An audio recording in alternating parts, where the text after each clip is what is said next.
Kevin Tierney não foi até Provincetown naquele final de semana como havia dito a Coffey e Ramirez. Em vez disso, ele ficou em casa com as cortinas fechadas, pensando no quanto esteve perto de encontrá-la na Filadélfia.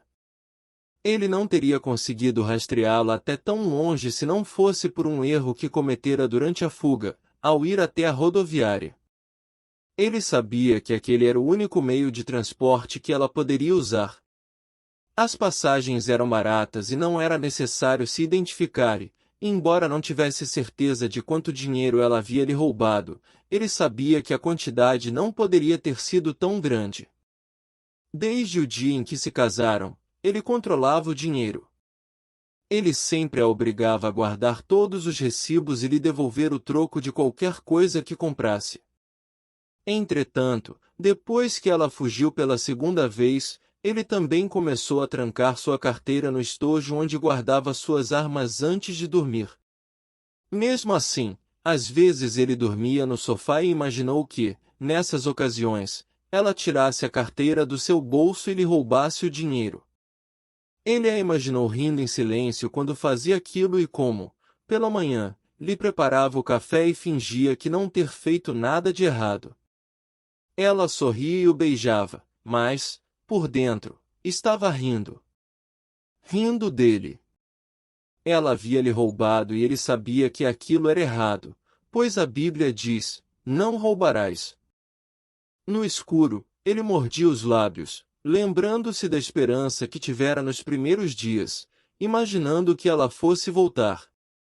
Estava nevando e ela não poderia ter ido para longe. Na primeira vez que Erin fugir à noite também estava impiedosamente fria e ela lhe telefonara depois de algumas horas, pedindo-lhe que fosse buscá-la, pois não tinha nenhum lugar para onde pudesse ir. Quando chegou em casa, ela se desculpou pelo que havia feito e Kevin lhe preparou uma xícara de chocolate quente enquanto ela estava sentada no sofá, tremendo de frio. Trouxe-lhe um cobertor e a observou enquanto ela se cobria, tentando se aquecer. Ela sorriu para ele e ele retribuiu o sorriso. Quando ela parou de tremer, ele atravessou a sala e lhe estapeou até ouvi-la chorar. Ao acordar para trabalhar de manhã, Erin já havia limpado o chocolate quente que havia derramado no piso, embora ainda houvesse uma mancha no carpete, que ela nunca conseguiu remover completamente. E, vez por outra, enxergar aquela mancha o irritava.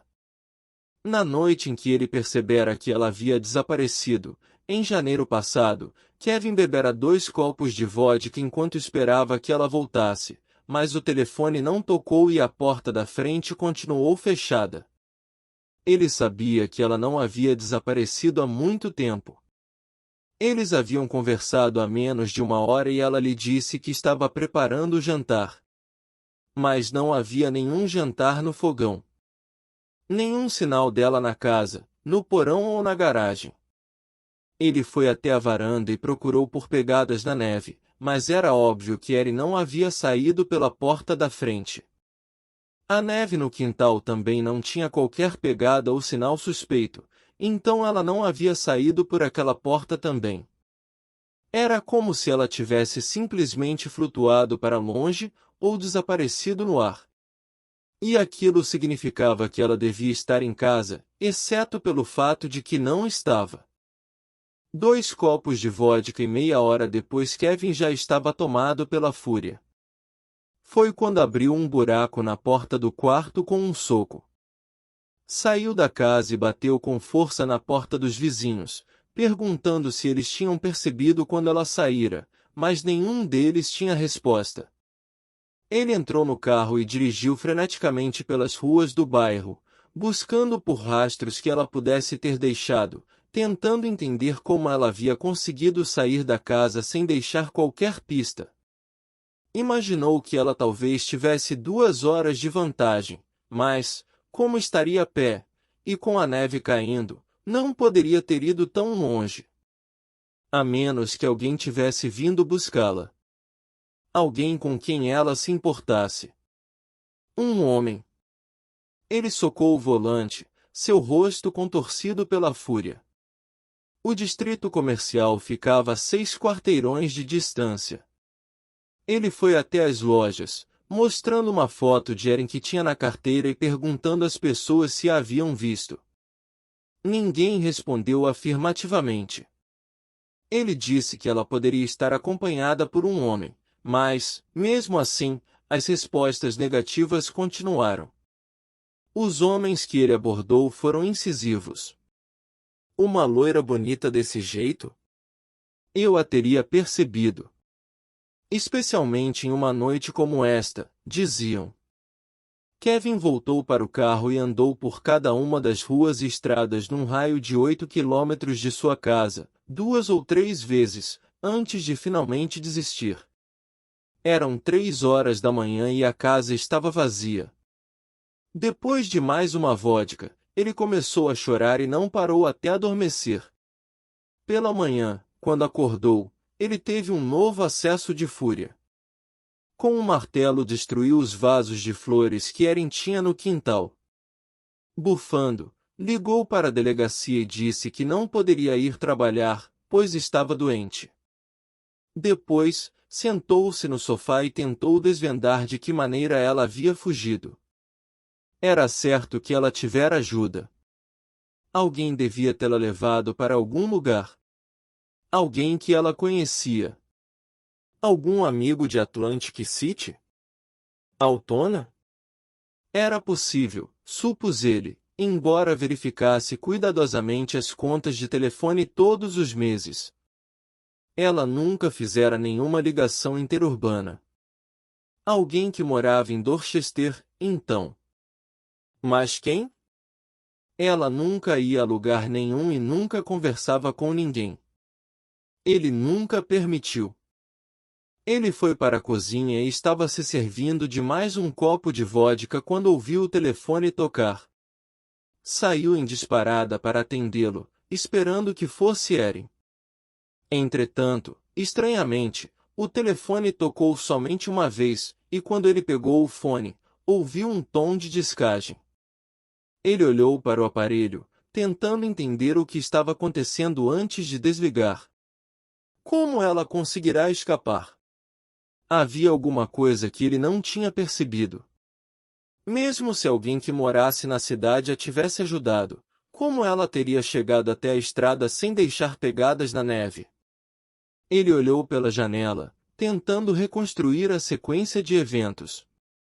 Havia algo que não se encaixava ali, embora não conseguisse identificar o que era. Deu as costas para a janela e percebeu que estava se concentrando no telefone. Foi então que as peças finalmente se encaixaram e ele pegou seu celular. Ligou para o telefone fixo e o ouviu tocar uma vez. O telefone celular continuou chamando. Quando pegou o fone do aparelho fixo, ouviu um tom de descagem e percebeu que ela havia transferido as chamadas para outro aparelho celular. E aquilo significava que ela não estava em casa quando ele lhe telefonara na noite anterior, além de explicar por que a ligação estava ruim nos 2 dias anteriores. E, é claro, a falta de pegadas na neve. Kevin agora sabia que ela não estava em casa desde a manhã de terça-feira. Na rodoviária, ela cometeu um erro, mesmo que não tivesse como evitar. Ela devia ter comprado sua passagem com uma balconista do E homens sempre se lembram de mulheres bonitas. Não importava se tinham o cabelo longo e loiro ou curto e castanho. Também não importava se ela fingisse estar grávida ou não. Ele foi até a rodoviária. Mostrou seu distintivo e uma foto maior da esposa. Nas primeiras 2 vezes em que ele estivera lá, nenhum dos vendedores de passagens a reconhecera. Na terceira vez, entretanto, um deles hesitou e disse que poderia ter sido ela, exceto pelo fato de que seu cabelo estava curto e castanho e também por estar grávida. Voltando para casa, Kevin encontrou uma fotografia de Erin no computador e usou o Photoshop para alterar a cor do seu cabelo, de loiro para castanho. Depois, ele o encurtou. Ele telefonou novamente para a delegacia na sexta e disse que estava doente. É ela, confirmou o vendedor de passagens, e Kevin sentiu uma onda de energia tomar conta de si.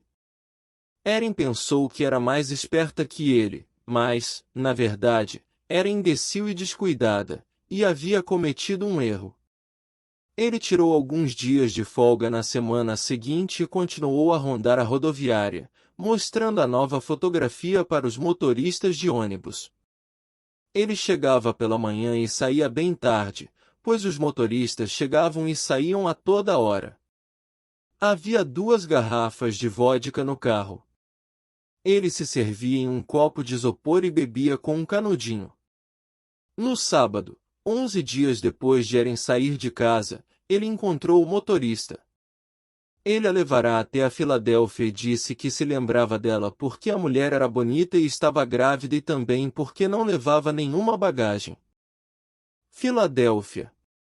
Ela já podia ter saído de lá e ido para outro lugar, mas era a única pista que Kevin tinha.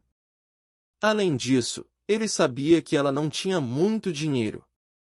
Ele colocou algumas roupas em uma mala e viajou de carro até a Filadélfia. Estacionou na rodoviária e tentou pensar como Erin.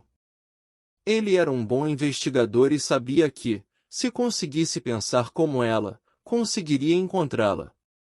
Kevin havia aprendido que as pessoas são previsíveis. O ônibus havia chegado alguns minutos antes das 4 da tarde e ele estava na rodoviária, olhando de um lado para o outro. Ela havia estado naquele mesmo lugar há alguns dias, pensou ele, e imaginou o que ela faria em uma cidade estranha, sem qualquer dinheiro, sem amigos e sem ter para onde ir. Moedas e notas de $1 não a levariam longe, especialmente depois de comprar uma passagem de ônibus. Ele se lembrou de que o tempo estava frio e que logo escureceria.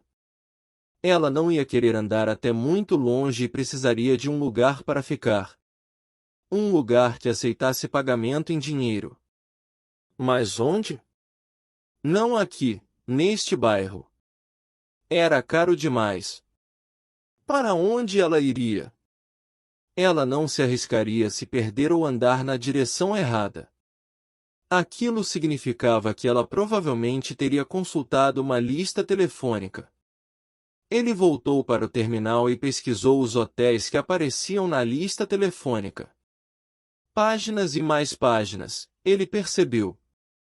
Ela devia ter escolhido um, mas e depois? Teria que andar até lá. E, para fazer aquilo, precisaria de um mapa.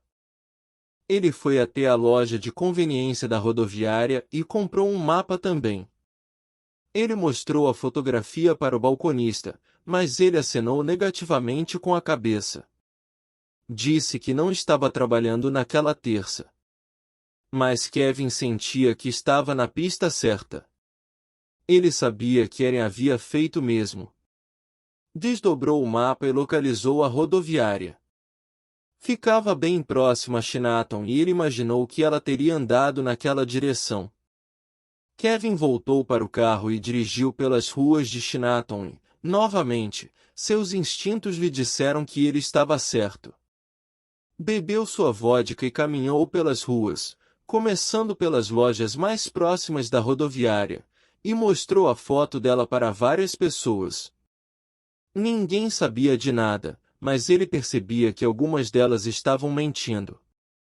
Ele encontrou quartos baratos, lugares onde ele nunca levaria, lugares sujos com lençóis sujos, gerenciados por homens que não falavam inglês muito bem e que aceitavam apenas dinheiro como meio de pagamento.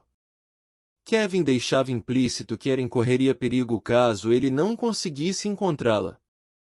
Ele achou o primeiro lugar em que ela se hospedou, mas o proprietário não sabia para onde ela havia ido depois.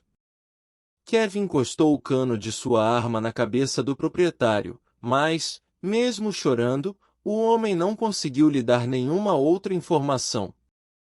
Tendo que voltar ao trabalho na segunda-feira seguinte, ficou furioso por Erin haver conseguido ludibriá-lo. Mas, no outro fim de semana, ele estava de volta na Filadélfia. E no próximo? Ele expandiu sua busca, mas esbarrava no problema de que havia muitos lugares onde procurar e ele era apenas uma pessoa. Nem todo mundo confiava em um policial de fora da cidade. Mas ele era paciente e metódico e continuou fazendo as viagens até a Filadélfia e tirando dias de folga. Outro fim de semana passou. Ele ampliou sua busca, sabendo que ela precisaria de dinheiro vivo. Procurou em bares, restaurantes e lanchonetes. Investigaria cada um daqueles estabelecimentos, na cidade inteira, se fosse preciso. Finalmente, uma semana depois do Dia dos Namorados, conversou com uma garçonete chamada Tracy, que lhe disse que Erin estava trabalhando naquele restaurante, mas que disse se chamar Erica. O nome dela constava na escala do dia seguinte. A garçonete confiou nele porque Kevin era um investigador e chegou até mesmo a flertar um pouco, dando-lhe seu número de telefone antes que ele saísse. Kevin alugou um carro e esperou a um quarteirão do restaurante na manhã seguinte, antes do nascer do sol. Os funcionários entravam no restaurante por uma porta lateral, que dava para um beco. Ele bebeu a vodka que estava no seu copo de isopor e ficou sentado no carro, vigiando a rua enquanto esperava por ela. Após algum tempo, ele viu o dono do restaurante, Tracy e outra mulher entrarem no beco. Entretanto, Erin não apareceu naquele dia e também não foi trabalhar no dia seguinte. Ninguém sabia onde ela morava. Ela não chegou nem mesmo a voltar para pegar seu salário. Ele descobriu onde ela estava morando algumas horas depois. Ficava perto do restaurante, um hotel vagabundo. O proprietário, que só aceitava pagamento em dinheiro, não sabia de nada, exceto que ele havia saído no dia anterior e que depois havia voltado e saído mais uma vez, apressadamente. Kevin revistou o quarto dela, mas não encontrou nada e, quando finalmente correu para a rodoviária, havia apenas mulheres trabalhando nos balcões de venda de passagem. Nenhuma delas se lembrava de Erin. Os ônibus que partiram nas 2 últimas horas saíram em direção ao norte, sul, leste e oeste, indo para todos os cantos do país. Ela havia desaparecido de novo. Dentro do carro, Kevin gritou e bateu os punhos contra o volante até que eles estivessem inchados e roxos com hematomas. Nos meses seguintes ao desaparecimento de Erin, a dor que ele sentia cresceu e ficou mais insidiosa e devastadora, espalhando-se como um câncer a cada dia. Ele havia voltado a Filadélfia e interrogado os motoristas de ônibus no decorrer das semanas seguintes, mas não conseguirá muito mais informações. Chegou a descobrir que ela havia partido para Nova York, mas, depois daquilo, o rastro dela desaparecera. Muitos ônibus, muitos motoristas, muitos passageiros, muitos dias já haviam passado. Muitas opções. Erin poderia estar em qualquer lugar e a ideia de que ela poderia ter desaparecido o atormentava. Ele tinha acessos de fúria e quebrava coisas. Chorava antes de dormir. Estava tomado pelo desespero e às vezes achava que estava enlouquecendo. Não era justo. Ele a amara desde quando conversaram pela primeira vez em Atlantic City. E eles eram felizes, não é mesmo? Logo depois de se casarem, ela cantarolava sozinha enquanto aplicava sua maquiagem. Ele costumava levá-la até a biblioteca e ela saía de lá com 8 ou 10 livros. Às vezes, Erin lia alguns trechos em voz alta para ele, e ele ouvia aquela voz e observava a maneira como ela se apoiava no balcão e pensava consigo mesmo que era a mulher mais bonita do mundo. Ele era um bom marido. Comprará a casa que ela escolhera, as cortinas e a mobília que ela quisera, mesmo que mal tivesse condições de pagar por tudo aquilo. Depois que se casaram, ele frequentemente comprava flores na rua quando voltava para casa e Erin as colocava em um vaso sobre a mesa com algumas velas e eles jantavam em clima de romance. Às vezes, eles chegavam até mesmo a fazer amor na cozinha, com as costas dela pressionadas contra o balcão. Ele nunca a obrigou a trabalhar e ela nunca percebeu a vida confortável que tinha. Ela não entendia os sacrifícios que ele fazia pelo casal. Erin era uma mulher mimada e egoísta e aquilo o deixava muito irritado, pois ela não compreendia o quanto sua vida era fácil.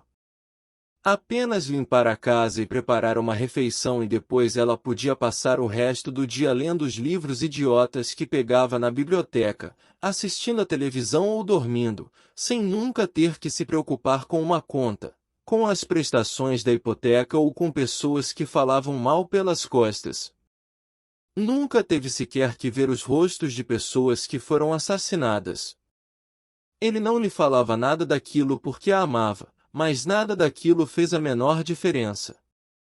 Nunca lhe falou sobre as crianças que eram queimadas com ferros de passar roupa ou jogadas de algum telhado, nunca falou sobre as mulheres esfaqueadas em becos e jogadas em alguma caçamba de lixo.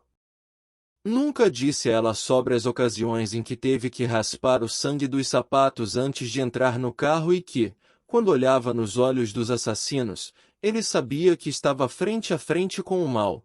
Porque a Bíblia diz que matar uma pessoa é matar um ser vivo feito à imagem e semelhança de Deus.